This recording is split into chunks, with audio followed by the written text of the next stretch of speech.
Okay, so what was like working on 5 centimeters per second? 5 centimeters per second was it was.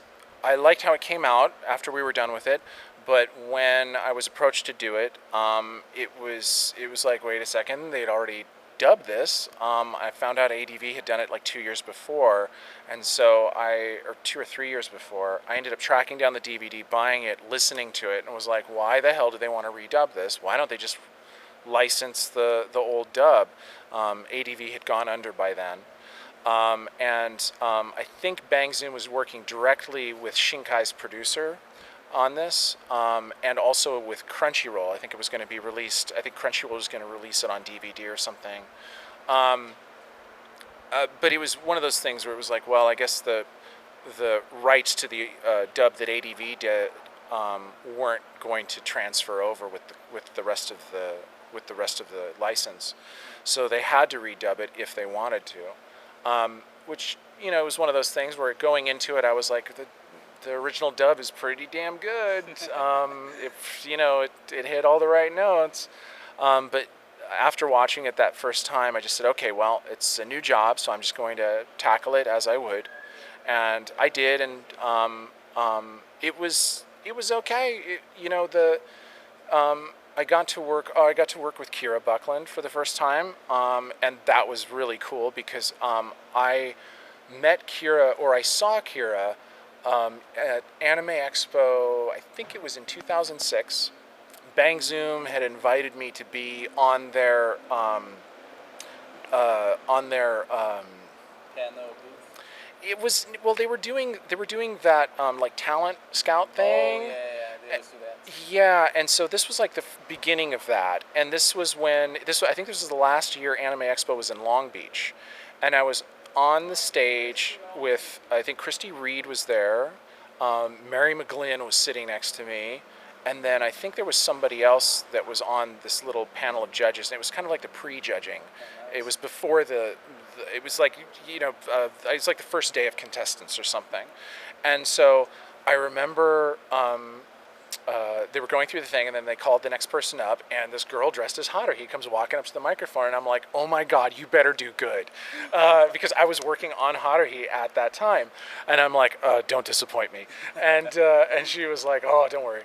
And then she went in and launched into this amazing version of Haruhi. Like, Kira Buckland was an amazing Haruhi, just like right then. And she just got tens from me across the board. Well, then, a year or two later, all of a sudden, there she is in the booth. And I think her character's name was I can't remember. I think it started with an S. No, Kanae. It was a K. Kanae, yeah. And so she came in, the surfer girl, and she came in and did that, and that was a blast working with her. Of course, Johnny was in that too, Johnny Bosch, and that's always a blast, working with him. But there was a lot of behind-the-scenes drama that there was somebody else from Bang Zoom who was handling sort of the casting. It wasn't Mommy anymore, and it was just I was butting heads, and it wasn't anything wrong with the cast. It was just there was just I don't know, too much tension going on behind the scenes, and it was stuff that wasn't. You didn't need that in the booth or in the studio with the client sitting there. You didn't need to go through that stuff, and so I don't like that show because that kind of tension was always there, and it made it for a very, very bad experience on my end. Of course, the actors hopefully didn't. I hope the actors didn't feel any of that tension coming across, but you never know. Certainly, nobody's ever talked about it with me in the years since. I think the show came out pretty good, considering. I haven't watched it since the mix, just because it's one of those shows that's just kind of like, again, I don't want to relive all that bullshit that I had to deal with in the room. But I remember watching it in the mix and going, yeah, we did pretty good. Does it hold up to what ADV and Stephen Foster did? I don't know. I'd be loath to compare it because I am a huge fan of the original 5 centimeters dub. But from what we did, I think we did a damn good job. I think all the emotions are there and they're realistic. I mean, Johnny, Johnny is such an amazing actor. Just as just an actor, he's an amazing person. But as an actor, I mean, he's so skilled and he's so again precise. Like he can turn an emotion into a different kind of emotion, or a more subtle type of emotion on a dime. I mean, he's very good at making that work and also making it still feel realistic. And so it was I remember sitting there watching it in the mix and not really having much comments to make other than wow, I think we did justice to the original Japanese. So that I'm kind of happy about. So hopefully other people have checked it out and hopefully they like it too. But I won't blame you if you like the ADV one better because it's fucking good. It's really good. So yeah, so that's 5 centimeters. That's my take on it anyway. So is there anything coming out that you can talk about, or anything else you want to plug in this time? There's only one show that I'm working on right now, one thing that I'm focusing on, and it's the second arc of the second season of Durarara. It's called Ten, Ten parentheses. I just started directing it in the studio maybe 2 weeks ago. So we've got episode 13 done, 14 done, 15 done. We're about to finish 16. We're going to finish 16 tonight. So far, I've written most of the episodes. I've written 13 and 14. Caitlin Glass is helping me write half of the show. So she wrote 15 and 16, and I went ahead and tweaked her. So we're like co-writing, if that makes any sense. But yeah, it's great to have Caitlin involved in this because she's like super busy, number one, doing all sorts of things. I think she's directing a show and writing another show and then writing this show and then acting all over the place. So I'm just amazed that she even has time to do this. And yeah, we're just slowly sort of chugging through it, trying to stay a little bit ahead of the streaming schedule. Like I think yesterday was Tuesday, so they streamed, they just streamed 14.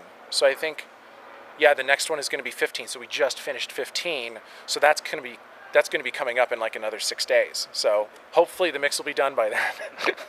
So that's the only thing I'm working on right now, and just paying attention to that because there's just so many characters and so many different storylines that I'm constantly having to go back and rewatch things in the first season and things in the first arc of the second season, just so that I keep things straight in my head, so that I can help the actors out when they're like, why am I saying this? Well, if you remember 5 episodes ago.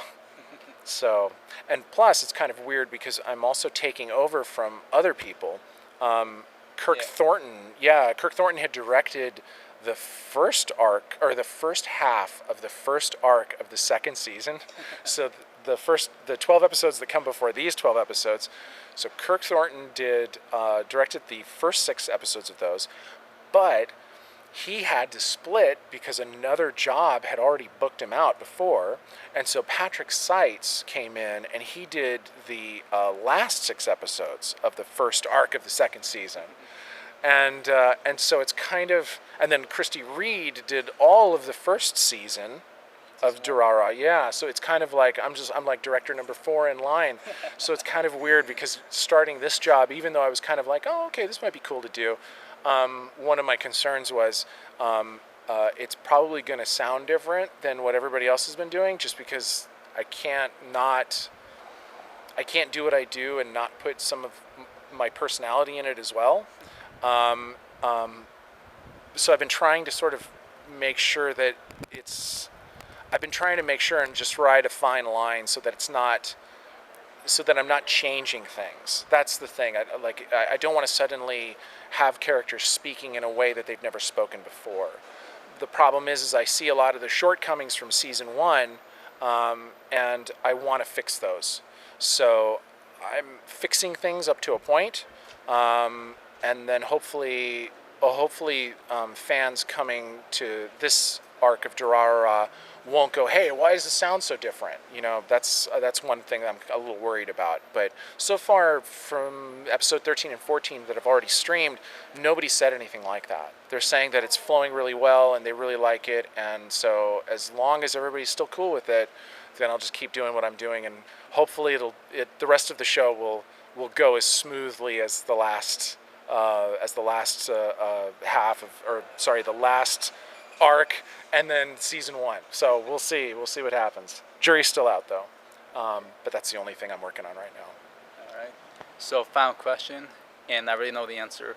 Do you have any Facebook, Twitter, or any social media for the fans to follow you or contact you? Yeah, so social media is kind of new for me. I just got a Twitter account a few months ago because Ben Diskin and I were kind of doing this Death Gun thing for Sword Art Season 2.